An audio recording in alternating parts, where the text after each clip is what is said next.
안녕하세요. 영농가 날씨의 한희경입니다. 오늘 아침 반짝 추위가 찾아왔습니다. 덕분에 공기질은 비교적 깨끗했는데요. 낮부터는 기온이 빠르게 오르면서 추위도 완전히 풀렸습니다. 다만 아직도 경기 북부나 강원 영서 그리고 충북 제천에는 한파주의보가 남아있는데요. 밤사이 이 지역을 중심으로는 복사 냉각이 이루어지면서 아침 기온이 영하 10도 안팎까지 떨어져 춥겠습니다. 하지만 그 밖에 대부분 지방은 평년과 비슷하거나 오히려 높은 기온을 보이면서 당분간 큰 추위는 없겠습니다. 내일은 대체로 구름만 지나는 비교적 맑은 날씨가 예상이 됩니다. 하지만 다시 서쪽 지방을 중심으로 미세먼지 농도가 높아질 것으로 보여서 외출하실 때는 마스크를 챙기셔야겠습니다. 또 건조함은 나날이 심해지고 있는데요. 영동과 영남 지방에는 건조 경보와 주의보가 내려진 가운데 강원 영동 지방에는 바람까지 강하게 불고 있어서 불조심하셔야겠습니다. 구름 모습 보시겠습니다. 오늘 중부지방으로 많은 구름이 지나가면서 산발적으로 눈발이 날리기도 했었습니다. 지금은 구름대가 거의 다 동해상으로 빠져나간 상태인데요. 내일 우리나라는 중국에 중심을 두고 있는 이 고기압의 영향을 받겠습니다. 따라서 대부분 지방 구름만 조금 지나는 비교적 맑은 날씨가 예상이 됩니다.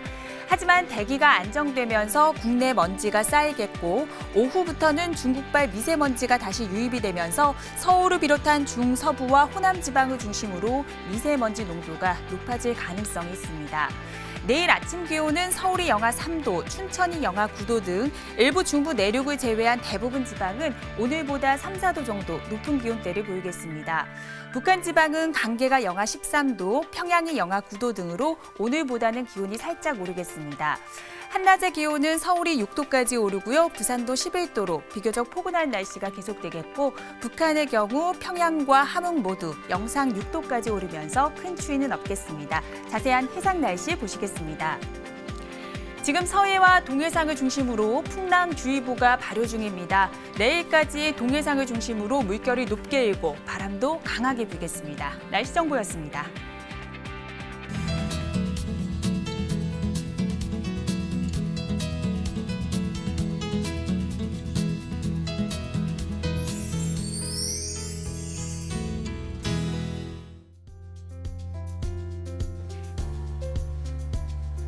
한 주를 시작하는 월요일입니다. 오늘은 K웨더 반기성 센터장과 함께 자세한 한 주간의 날씨를 알아보도록 하겠습니다. 안녕하세요. 네, 안녕하세요. 네, 오늘 아침 찬바람이 강하게 불면서 공기질은 보통과 또 좋음 수준을 보였습니다. 하지만 건조한 날씨는 계속되고 있는데요. 이 시간 기상특보 상황부터 정리해 보도록 하겠습니다. 오늘 낮부터 추위가 많이 누그러들었습니다. 하지만 아직도 경기 북부와 강원 영서 그리고 충북 제천에는 한파주의보가 남아있는데요. 밤사이 복사 냉각이 이루어지면서 이 지역을 중심으로는 내일 아침 기온이 영하 10도 안팎까지 떨어지겠습니다. 또 건조한 날씨가 계속되고 있습니다. 강원 영동과 영남을 중심으로는 건조 경보와 주의보가 발효 중이고 특히 영동 지방에는 강풍주의보까지 내려진 상태이기 때문에 화재 위험이 매우 높은 상황입니다.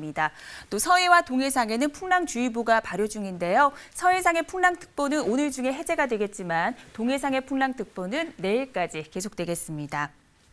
어제가 절기상 대안이었습니다. 이맘때가 1년 중에 가장 추운 시기인데요. 이번 겨울에는 소안, 대안 모두 큰 추위는 없었습니다. 비교적 평년 기온을 웃도는 포근한 날씨가 이어지고 있는데요. 다만 오늘 아침 기온이 크게 떨어지면서 반짝 추위가 있었습니다. 이 때문에 일부 중부 내륙에는 한파특보가 남아있는 상태인데요. 센터장님, 이 한파의 기준이 어떻게 되는지 정리 좀 부탁드릴게요. 갑작스럽게 기온이 이제 내려가면서 한파가 닥칠 것으로 예상될 때 기상청에서는 한파특보를 발령하게 되는데 내일은 이제 오늘 같은 경우는 한파주의보죠. 주의보 같은 경우는 전일보다 10도 이상 기온이 내려가고 최저 기온이 영하 12도 이하인 날이 이틀 이상 지속될 것으로 예상될 때 한파주의보가 발령이 됩니다. 네, 이번에 한파특보가 내려진 것은 그동안 포근한 날씨가 이어지다가 오늘 아침 기온이 어제보다 10도 이상 떨어질 것으로 예상이 되면서 이렇게 내려진 거잖아요. 네, 그렇습니다. 서울은 요 며칠 동안 계속 아주 따뜻한 서풍 기류가 들어오면서 평년보다 좀 온화한 날씨를 보였죠. 그러다 보니까 오늘같이 이제 기온이 뚝 떨어지다 보니까 상대적으로 훨씬 더 춥게 느꼈는데 사실 지난주 같은 경우는 평년 대비해서 상당히 온화한 날씨를 보였습니다. 지난 13일 일요일부터 19일 토요일까지 서울, 경기도, 강원도를 포함한 중북부 지방의 평균 기온이 영하 0.7도로 작년보다 3.5도가 높았고요. 평년보다도 2도가 높은 온화한 날씨를 보였습니다. 충청도 지역의 지난주 평균 기온은 영하 0.3도로 추웠던 작년보다는 3.6도가 높았고 평년보다도 2.1도가 높았습니다. 경상도, 전라도, 제주도를 포함한 남부지방의 기온을 보겠습니다. 지난주 평균 기온은 0.9도로 작년보다 0.7도 높았지만 평년보다는 0.5도가 낮은 날씨를 보였습니다. 네, 갈수록 날씨 예측이 어려워지고 있는 것 같습니다. 극심한 추위가 나타났던 해에는요, 14만 이온이라는 말이 생기더니 최근에는 4만 3이라는 말이 새로 등장했습니다. 이렇게 새로 등장하는 날씨 신조어만 봐도 날씨가 어떻게 변하고 있는지 예측할 수가 있을 것 같은데요. 센터장님, 우리나라 전통적으로 겨울 날씨 특징이라고 한다면 4만 4온을 꼽을 수가 있는데 이제는 이런 패턴이 완전히 깨진 건가요? 이 사만사원에 대해서 그 승정원 일기를 보면은 왕이 사만사원에 대해서 언급하는 장면이 나옵니다. 신하들이 이제 일에 너무 무리라는 영조대왕에게 날이 추우니까 조심하라고 권하는데요. 그러자 영조는 세속에 사만사원이라는 말이 있는데 요새 몹시 춥지만 엊그제에 비하면 조금 날씨가 풀렸다. 앞으로는 그다지 춥지는 않을 듯하니 염려하지 말라는 말이 나옵니다. 지금은 춥지만 앞으로는 따뜻할 것이라는 건데요. 이처럼 우리나라 어떻게 보면 이 겨울철에 아주 대표적인 날씨가 사만사원이었지 않습니까? 그런데 이제 기후 변화로 해서 이런 사만사원은 이제는 사라지고 있는 것이 아니냐 하는 생각을 합니다. 이제 서울대 연구팀이 연구를 해봤어요. 1960년대까지만 해도 추위가 4.4일 지속되던 그리고 그 후에 4.65일 동안은 추위가 늘어지면서 사만사원의 경향을 보였는데요. 그러나 최근엔 달라집니다. 올해도 불규칙성은 너무 심할 정도인데요. 과거에는 우리나라 겨울철 기온이 시베리아 고기압에 강하게 지배를 받았다면 최근엔 북극 한파에 의한 영향을 받으면서 훨씬 더 긴 추위 그리고 따뜻한 시기로 바뀌고 있는 것이죠. 이런 날씨 특징을 갖다 잘 살펴서 농사 짓는데 잘 활용했으면 좋겠습니다. 그렇군요. 이제는 시베리아 고기압보다는 극한 지방, 북한 기류의 영향을 북극 지방의 기류 때문에 이렇게 추위가 길게 이어지는 패턴을 보이고 있네요. 물론 100% 예측은 어렵습니다. 하지만 일기예보를 잘 살피셔서 농사 경쟁력을 조금 키우는 데 도움이 되지 않을까 생각이 듭니다. 이번에 한 주간의 전국 날씨는 어떻게 이루어질지 예보 부탁드릴게요. 이번 주 날씨 키워드는 맑음입니다. 이번 주는 화요일부터 토요일까지 전국적으로 맑은 날씨가 이어질 것으로 보이는데요. 서울, 강원, 경기를 포함한 서울, 강원, 경기를 포함한 중북부 지역은 화요일은 내일 흐린 날씨를 보이다가 주말까지는 맑겠고요. 충청도 지역입니다. 흐린 날씨 없이 일주일 내내 맑은 날씨가 예상이 됩니다. 이어서 경상도, 전라도, 제주를 포함한 남부 지역이 되겠는데요. 금요일에 제주 지방이 흐리고 비나 눈이, 토요일은 지형적인 영향으로 호남 서해안과 제주 지역에 약간의 눈이 내리겠고요. 기온도 큰 한파가 없이 평년과 비슷하거나 다소 높은 온화한 날씨가 이어지겠습니다. 네, 당분간 큰 추위 걱정은 없겠습니다. 하지만 겨울 가뭄이 걱정인데요. 지난주에 강수량이 아주 적었잖아요. 네, 그렇습니다. 비가 굉장히 적게 내리면서 다시 가뭄이 시작되는 그런 패턴을 갖다 보여주고 있는데 일단 그 중북부와 중부지방이 0.1mm, 남부지방이 0.9mm로 다시 가물기 시작했던 주간입니다. 중부 지역의 경우 비가 적게 내렸던 작년에 비해서도 아주 더 적은 강수량을 기록하고 있습니다. 네, 남부 지역에서는요, 월동 작물이 집중되어 있습니다. 건조한 날씨에 한파까지 겹치게 되면 동해 피해가 올 수 있어서 각별한 주의가 필요합니다. 실제로 마늘 주산지인 충남 서산시 인지면 일대의 난지역 마늘밭 상당수에서 잎이 하얗게 변하고 끝이 마르는 피해가 발생해 생산량 감소가 우려되고 있습니다. 서산시는 이번 피해가 눈이 내리지 않는 상태에서 기온이 떨어져 내려 나타나는 엄 피해로 분석하고 있는데요. 마늘밭에 눈이 내리면 기온이 내려가더라고 하더라도 보온 효과를 누릴 수가 있지만 최근에는 눈이 내리지 않아서 엄 피해가 그대로 커지고 있는 상황입니다. 이 평년에 비해서 온화한 기후임에도 불구하고 가뭄이 심해서 동해 피해가 발생하고 있습니다. 하루빨리 겨울 가뭄이 해소돼야 할 것 같은데요. 이번에는 최근 2개월 동안의 주요 도시 누적 강수량을 짚어주십시오. 네, 작년 11월 8일부터 올해 1월 7일까지 2개월간 전국적으로 누적된 강수량을 펴보면서 설명을 드리겠습니다. 1월 14일 기준 전국의 최근 2개월 누적 강수량은 36.3mm로 평년의 약 60% 정도에 해당하는 양입니다. 전국 9개 도가 가운데 최근 2개월 누적 강수량이 가장 적은 지역은 강원도로 22.8mm의 누적 강수량을 기록을 했는데요. 강원도는 현재도 지역에 따라 건조경보와 건조주의보가 내려져 있습니다. 네, 최근 2개월 동안의 강수량이 평년 수준에 미치는 곳이 단 한 곳도 없는 상태입니다. 하루빨리 건조함을 해소시켜줄 눈비 소식이 있었으면 좋겠습니다. 아울러서 건조함도 이어지고 있으니까요. 화재가 일어나지 않도록 불조심하셔야겠습니다. 이번에는 전국에서 가장 건조한 날씨를 보이고 있는 강원도의 삼척, 동해, 강릉의 내일 날씨를 확인해 보겠습니다.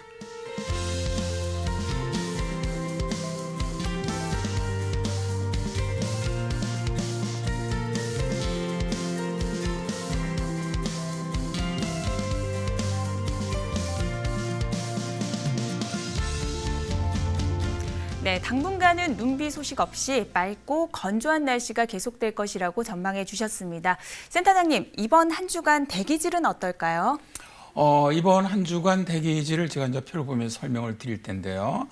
일단 오늘 밤 사이 중국발 스모그가 유입되면서 내일 서쪽 지역을 중심으로 미세먼지 농도가 짙어지면서 한때 나쁨 예상되고요.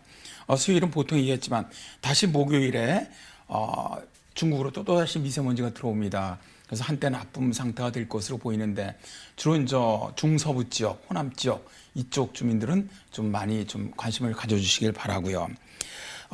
그러나 이제 금요일, 토요일은 보통으로 아주 괜찮은 그런 날씨가 되겠습니다. 네. 지난주에는 극심한 미세먼지 때문에 정말 힘든 한 주였습니다. 이번 한 주 동안에도 한때 나쁨 수준이 예상되고 있으니까요. 기온과 강수량뿐만이 아니라 미세먼지 정보 확인도 꼼꼼하게 부탁드립니다. 실제로 미세먼지가 농작물에 미치는 영향이 상당하다고 들었는데요. 그렇죠. 지난주에 아주 가장 엄청나게 심각했지 않습니까? 네. 미세먼지 농도가 높아지면서 농사에도 상당한 영향을 주었던 것으로 파악되고 있습니다. 제가 이제 보면은 초미세먼지는 농축산물 생산에 직격탄을 날렸는데요. 특히 시설 하우스에서 딸기, 토마토, 참외 등을 재배 중인 농가들은 당장 미세먼지가 빛을 차단하면서 빛 부족에 시달렸다고 하죠. 딸기를 재배하려면 빛발기가 3만, 4만 럭스는 돼야 하는데 빛발기가 1000럭스에 그친 지역도 있었다고 합니다.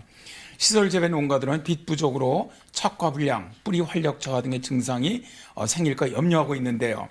2010년 초 황사가 발생했을 때 일조량 부족으로 상당히 큰 피해가 발생했던 적이 있었거든요. 그래서 이제 우리가 이런 대책으로는 시설하우스 겉면에 미세먼지가 많이 붙어 있으면 옥살산을 4% 정도로 희석을 해서 좀 씻어주는 것이 좋고요.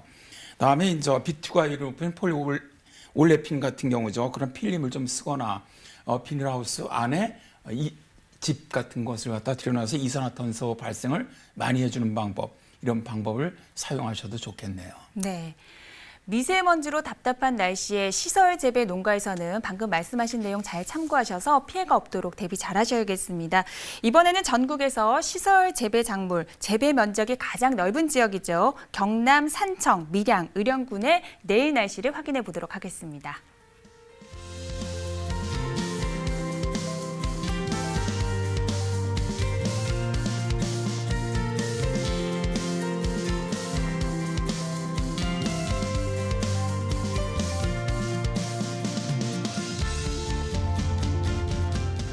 네, 날씨 이야기를 나누다 보니 어느새 마칠 시간인데요. 마지막으로 영농과 날씨에 대한 역사 이야기를 준비하셨다고요?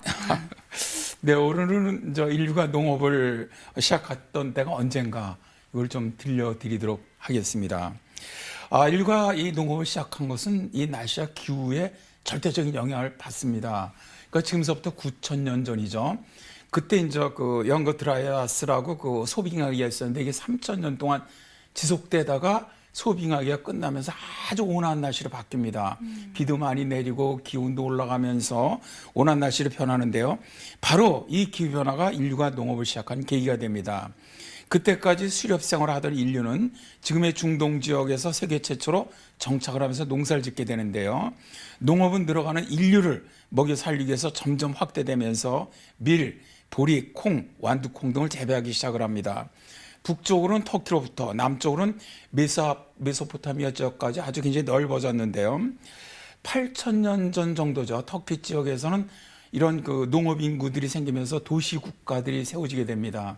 그래서 이제 그중에 가장 대표적인 도시가 세칸이라는 도시인데 이 도시는 그 후에 한 200년 동안 인구의 6배 이상 늘어나면서 그 이전에 수렵 생활에서 즐겼던 어떤 뭐 우유라든가 벌꿀 이런 음식보다는 오히려 밀이라든가 보리 이런 걸 이용한 농사로 아주 풍족한 생활을 했다 하는 기록이 많이 나오고 있습니다. 네, 인류 농업의 역사가 무려 9,000년 전부터 시작이 됐네요. 오늘도 재미있는 날씨 이야기를 들려주신 K웨더의 반기성 센터장님 감사드립니다. 네, 고맙습니다.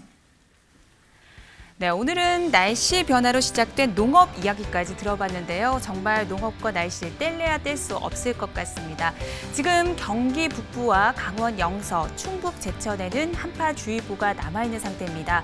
밤사이 북서 냉각이 활발하게 이루어지면서 이 지역을 중심으로는 영하 10도 안팎의 추위가 예상이 되니까요. 대비를 하셔야겠고요. 그 밖에 대부분 지방은 계속해서 평년 기온을 유지하면서 내일 아침도 큰 추위는 없을 전망입니다.